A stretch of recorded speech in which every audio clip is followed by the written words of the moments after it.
G welcome to my channel. Shoaib Ibrahim کا آج کا ولاگ روحان کے عقیقے کے بارے میں تھا۔ عقیقہ کی سیریمنی تو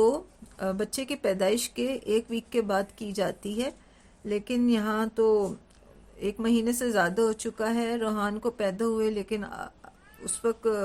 تو ان کا عقیقہ ہوا نہیں ہے۔ شعیب ابراہیم کا کہنا تھا کہ چونکہ بچہ پری میچور تھا، اس وقت اس کی عقیقہ نہیں کیا گیا، اس کے بال اتارے نہیں گئے، تو اب جو ہے وہ تھوڑا بیٹر ہوا ہے اس کی حالت، وہ تو اب اس کا عقیقہ کیا جا رہا تھا۔ پوری فیملی بیٹھی ہوئی تھی، ان کے سامنے اس کے بال اتارے گئے، روحان کے بال اتارے گئے۔ لیکن ایک چیز جو کہ بہت عجیب لگی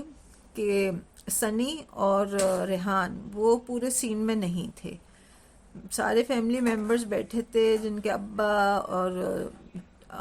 اماں اور ان کی جو ہے وہ دیپیکا کی ممی، سبا، سب لوگ تھے،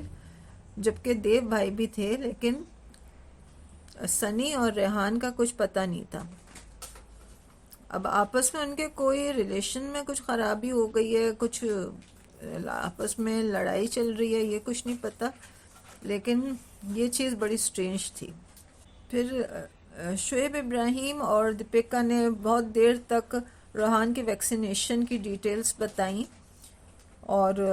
وہ لوگ اس کو ہاسپٹل لے کر گئے، وہاں اس کی ویکسینیشن ہوئی، جس میں بتایا گیا کہ وہ بہت رویا، فرسٹ ٹائم اتنا زیادہ رویا۔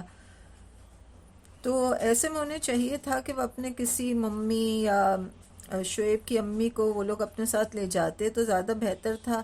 تاکہ کسی سینئر کو لے جاتے تو اس کا ایکسپیرینس تھا، وہ بچے کو بھی دیکھ لیتا اور انہیں جو دقت اٹھانی پڑی وہ نہ ہوتی۔ ایک اور چیز جو کہ شعیب کے ولاگس میں اب دیکھنے کو نظر آ رہی ہے، بہت زیادہ نظر آ رہی ہے، وہ یہ کہ جب شعیب اور دیپیکا کے بیڈ روم کا سین ہوگا، جس میں وہ کوئی بات کر رہے ہوں گے، کچھ ولاگ میں کچھ اپنا بتا رہے ہوں گے کوئی چیز کے بارے میں، پیچھے ریحان ضرور بیٹھا نظر آئے گا۔ اب وہ کچھ بھی نہیں کر رہا ہوگا، بس بیٹھا ہوا انہیں دیکھ رہا ہوگا۔ مجھے سمجھ نہیں آیا یہ کیا وجہ ہے کہ ریحان ہمیشہ بیٹھا ہوا ہوتا ہے۔ اگر وہ روحان کو سنبھالنے کے لیے بیٹھا ہے تو اس کی گود میں تو کہیں روحان نہیں تھا، یا وہ روحان کے ارد گرد تو کہیں نہیں بیٹھا تھا، وہ تو چیئر پہ ہمیشہ بیٹھا نظر آتا ہے۔ یہ ایسا موقع ہے کہ اس ٹائم پہ یا تو شعیب کی امی یا دیپیکا کی ممی کو وہاں ہونا چاہیے، وہ زیادہ وقت وہاں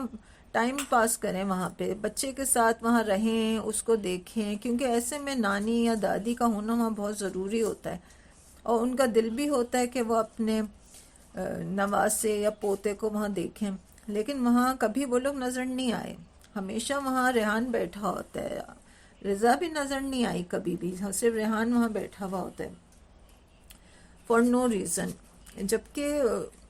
یہ اس کی جو ایج ہے اور جس وہ کلاس میں پڑھتا ہے، اس وقت اس کی اسٹڈی کا ٹائم ہوتا ہے، لیکن وہ اسٹڈی کرتے ہوئے تو کبھی نہیں انہیں دکھایا گیا۔ وہ زیادہ تر یا تو باہر شاپنگ کر رہے ہوں گے، یا سینما میں فلمیں دیکھ رہے ہوں گے، یا وہ اپنے شوز خریدنے گیا ہوا ہوگا، اس کے علاوہ اس کے کوئی کام نہیں ہے۔ اور شوز کا بھی اتنا زیادہ دیوانہ ہے کہ وہ اپنے شوز بھی صاف کر کر کے رکھتا ہے۔ ویسے پورے ولاگ کو دیکھ کے یہ اندازہ ہوا کہ اب جو ان کے گھر کی سچویشن ہے وہ بہت ہی مجھے ڈیفرنٹ لگ رہی ہے، کیونکہ پہلے صبا اپنے ممی کے پاس آ کے بیٹھ جاتی تھی، انہی کے گھر میں رہتی تھی۔ اب وہ بالکل جب کوئی ایونٹ ہوگا یا کچھ، بالکل اینڈ ٹائم پہ وہ آئے گی، حالانکہ ایک ہی بلڈنگ میں ان کے فلیٹس ہیں، لیکن وہ بالکل ایک مہمان کے طور پہ وہاں آتی ہے، اور حالانکہ وہ پورا وقت اپنی ماں کے ساتھ بتا سکتی ہے، لیکن وہ جو ہے بالکل ایک ایز اے گیسٹ وہ آتی ہے، جبکہ پہلے یہ چیز نہیں تھی۔ پہلے صبح پورا وقت اپنی ماں کے ساتھ گزارتی تھی، اور ابھی بھی وہ وہاں اس گھر میں پرمننٹ نہیں رہ رہی، وہ ایک ٹیمپرری آئی ہے تھوڑے دن کے لیے، اسے چاہیے وہ زیادہ وقت اپنی ماں کے ساتھ بتائے، لیکن وہ بہت ہی مختصر وقت کے لیے، کوئی ایونٹ ہوگا تو بالکل لاسٹ مومنٹ پہ وہ وہاں آئے گی۔ اور جو پہلے جیسے وہ شعیب سے ملتی تھی، اپنے بھائی سے ملتی تھی، اپنی بھابھی دیپیکا سے جس طرح ملتی تھی، جس طرح باتیں کرتی تھی، اب وہ اس میں وہ چیز اب ان لوگوں میں نظر نہیں آتی۔ ایسا لگتا ہے کہ آپس میں کچھ گڑبڑ چل رہی ہے، جو کہ ولاگس میں تو خیر نہیں دکھا رہے، لیکن اندر ہی اندر لگتا ہے کچھ گڑبڑ ہے۔ چلیں دیکھیں آگے جا کے تو یہ سب باتیں کھل جائیں گی، اگر کچھ ہوا تو ضرور سب باتیں سامنے آئیں گی۔